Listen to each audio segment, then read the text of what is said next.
ለበርካታ ዓመታት በሙስና ታጥራ ለዜጎቿ ፍትሃዊ አገልግሎት ለመስጠት ተቸግራ የቆየችው ኢትዮጵያ ይህንን ችግሯን የሚቀርፍ ሁነኛ መፍትሄ አግኝታለች። የመሶብ የአንድ ማዕከል አገልግሎት የመሶብ የአንድ ማዕከል አገልግሎት የተለያዩ መንግስታዊ አገልግሎቶችን በአንድ ጣራ ስር በማምጣት በቴክኖሎጂ ተደግፎ የዜጎችን ጊዜና ወጪ ለመቆጠብ እንዲሁም ሙስናን ለመቀነስ በጠቅላይ ሚኒስትር ዶክተር አብይ አህመድ አማካኝነት በተግባር ላይ እንዲውል ተደርጓል። የዜጎቿን ኑሮ ለማቀላጠፍ አለፍ ሲልም በቴክኖሎጂው ዘርፍ ለአፍሪካውያን ሀገራቶች ምሳሌ የሚሆን ስራ እየሰራች ያለችው ኢትዮጵያ መሶብ የአንድ ማዕከል አገልግሎትን በሁለቱ የፌዴራል ከተሞቿና በበርካታ የክልል ከተሞቿ ውስጥ በመክፈት የዜጎቿን ኑሮ ማቅለል ጀምራለች።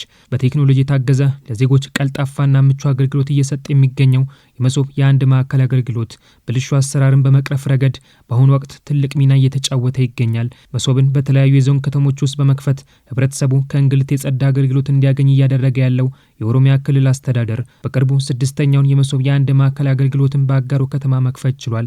ሙስናና ብልሹ አሰራርን እንዲሁም የዜጎችን እንግልት ለመቅረፍ በጠቅላይ ሚኒስትር ዶክተር አብይ አህመድ አማካኝነት በክልል ከተሞች ላይ እየተስፋፋ ያለው የመሶብ የአንድ ማዕከል አገልግሎት የአጋሮ ከተማ ነዋሪዎችን እንግልት ለመቅረፍ በርካታ የአገልግሎት ሰጪ ተቋማትን በአንድ ጣራ ስር አድርጎ አገልግሎት መስጠት ጀምሯል። በዚህ በመሶብ አገልግሎት ውስጥ 24 ሴክተሮች 3 ድርጅቶች ይኖራሉ። 24 ሴክተር 129 አገልግሎቶች ይገኛሉ። መሶብ ለዜጎች ቀልጣፋ አገልግሎት እንዲሰጥ ታስቦ ሲከፈት ከመንግስት በጀት ድጋፍ እንዳልተደረገለት የገለጹት የአጋሮ ከተማ ከንቲባ አቶ ነዚፍ መሐመድ አሚን የተቋሙ ሙሉ ወጪ በማህበረሰቡ አስተዋጽኦ አማካኝነት እንደተሸፈነ ተናግረዋል። ቢልዲንጉ ኦፊሱ ራሱ ለመሶብ አገልግሎት ታስቦ ታቅዶ የተሰራ ቢልዲንግ ነው። ለምን እሱ ያስፈልጋል? የመንግስት ብር የመንግስት በጀት የሌለበት በህዝብ ተሳትፎ ብቻ የሰራ ነው ቢልዲንግ ነው። ያለ መንግስት ድጋፍ ተቋሙን በራሳቸው ገንዘብ በከተማቸው እንዲከፈት ያደረጉት የአጋሮ ከተማ ነዋሪዎች ከዚህ በፊት በተለያዩ የመንግስት አገልግሎት ሰጪ ተቋማት እንግልት ይደርስባቸው እንደነበረ ገልጸው በአሁኑ ወቅት በመሶብ የአንድ ማዕከል አገልግሎት ውስጥ በዲጂታል ስርዓት የታገዘ ቀልጣፋ አገልግሎት እያገኙ እንደሆነ ይናገራሉ። በመሶብ የአንድ ማዕከል አገልግሎት የካርታ ስም ዝውውር ለማድረግ ከተምሳ ጅዳ 01 ቀበሌ የመጡት አቶ መሐመድ አሚን ከዚህ ቀደም የስም ዝውውር ለማድረግ በመንግስት አገልግሎት መስጫ ተቋማት በሚሄዱበት ወቅት የተለያዩ እንግልት ይደርስባቸው እንደነበረ ገልጸው በአሁኑ ወቅት የመሶብ የአንድ ማዕከል አገልግሎት ይህንን እንግልት እንደቀረፈላቸው ተናግረዋል።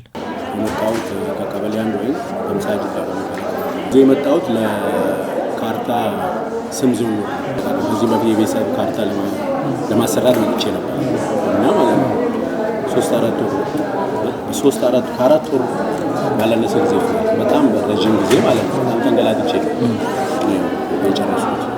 አቶ መሐመድ አሚን አክለውም የመሶብ የአንድ ማዕከል አገልግሎት በአጋሮ ከተማ በመከፈቱ የሰዎችን እንግልት እንደቀረፈና በርካታ ቀናትን ይፈጅ የነበረን አገልግሎት በሰዓታት ውስጥ መጨረስ እንዲችሉ ማድረጉን አስታውቀዋል። የባንክ አገልግሎቶችን ጨምሮ የመሬት የንግድ ፍቃድና ሌሎችንም የመንግስት አገልግሎቶችን በአንድ ቦታ እየሰጠ የሚገኘው የአጋሮ ከተማ የመሶብ የአንድ ማዕከል አገልግሎት ከመሐመድ አሚን በተጨማሪ የበርካታ የከተማዋን ነዋሪዎችን ህይወት ማቅለል ችሏል። በመሶብ የአንድ ማዕከል አገልግሎት ለዜጎች ቀልጣፋ አገልግሎትን እየሰጠ የሚገኘው የአጋሮ ከተማ ገቢዎች ቢሮ በቀን ውስጥ እስከ 500 ሰዎች እንደሚያስተናግድም ተገልጿል።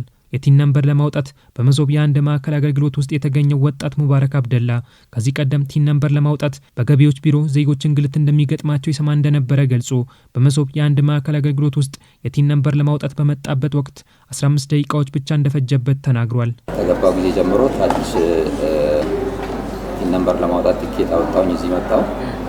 ኦልሞስት አሁን በ10-15 ደቂቃ ውስጥ ቲን ነምበሬን አውጥቼ ለመሄድ ተዘጋጅቻለሁ ማለት ነው። በመሶብ ውስጥ የተለያዩ አገልግሎቶችን ሲያገኙ የነበሩ የከተማዋ ነዋሪዎች ተቋሙ ከሙስና የጸዳ ግልጽና ቀልጣፋ አገልግሎት እየሰጠ እንደሚገኝ ተናግረዋል። ከለውጡ በፊት የአጋሮ ከተማን ለኢትዮጵያ አለፍ ሲልም ለአፍሪካ እንዴት አድርገን ምሳሌ እንድትሆን ማድረግ አለብን በማለት ተናግረው የነበሩት ጠቅላይ ሚኒስትር ዶክተር አብይ አህመድ ከተማዋ ከዚህ ቀደም በፕላዝማ ጀምራ የነበረውን ዲጂታላይዜሽንን በአሁኑ ወቅት ወደ መሶብ የአንድ ማዕከል አገልግሎት ለውጣ ለሌሎች የክልል ከተሞች እንዲሁም ለአፍሪካ ሀገራቶች የያዘችውን ራዕይ ወደ ተግባር እንዴት መለወጥ እንደሚቻል አሳይታለች። አሁን እኔ ናፈቀኝ ኢትዮጵያ አጋሮን መቼ አርአያ ታደርጋለች? አፍሪካ አጋሮን መቼ አርአያ ታደርጋለች? የዲጂታል ኢትዮጵያ መፍለቂያ የሆነችው ይህም ተግባር በተለያዩ የክልል ከተሞች እንዲስፋፋ መሰረት የጣለችው አጋሮ ከተማ በመሶብ የአንድ ማዕከል አገልግሎት ውስጥ በተገጠሙላት ካሜራዎች አማካኝነት የዜጎቿን ደህንነት እያስጠበቀች ትገኛለች።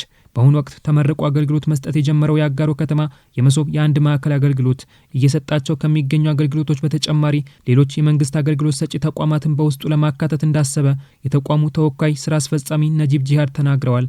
አሁን ኦልሞስት እነዚህ በጀመርናቸው 29 አገልግሎቶች የተለያዩ ጥናትን እያካሄድ ለወደፊት ቢያንስ አንዳንድ የሚጨመሩ ሰርቪሶች ይኖራሉ ብለን ጥናት ላይ በአጋሮ ከተማ በቅርቡ የተከፈተው የመሶብ የአንድ ማዕከል አገልግሎት የዲጂታል ኢትዮጵያን ህልም በተግባር እውን ለማድረግ የበኩሉን አስተዋጽኦ እያደረገ ይገኛል።